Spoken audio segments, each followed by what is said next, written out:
PM Boris Johnson lays out flood defence action plan in the worst-hit UK regions. Boris Johnson was heckled with shouts of traitor today as he finally visited a flood site after announcing a £5 billion boost. It is the PM's first visit to anywhere affected by floods since the extreme weather began battering Britain last month.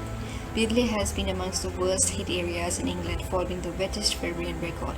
The visit was far from plain sailing for Mr. Johnson, who was repeatedly heckled as a traitor as he arrived to the town. Another resident defended the PM, saying, "We are just glad to see him eventually." He was taken to view the still erected flood defences by Environment Agency staff. Mr. Johnson said he would get Bewdley done as he spoke to residents affected by the floods. He said he was still sorry to hear it when he heard homes had been overwhelmed by as much as 2 feet of water. The PM spoke to the Environment Agency and said they discussed what permanent defences can be put in and what's the business case. He said, "My every sympathy is with the families and business suffering because of the recent floods. I'm determined to help them get back on their feet. I want to pay tribute to the tireless efforts of the Environment Agency and emergency services who are working to protect communities hit by the recent storms. We need to keep improving our protections against extreme weather.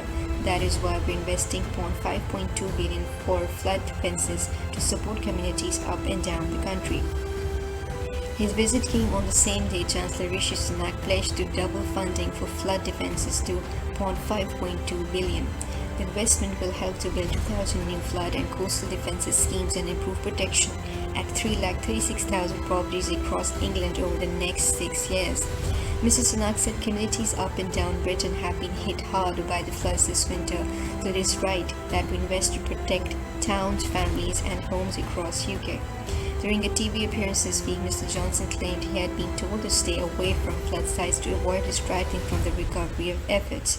He said, "They said to us, all you will do is just distract us and disrupt the business of helping people with the immediate crisis. I'm obviously working round the clock on all types of things that the government is on the flooding. What we have been doing is making sure that homeowners get the support that they need."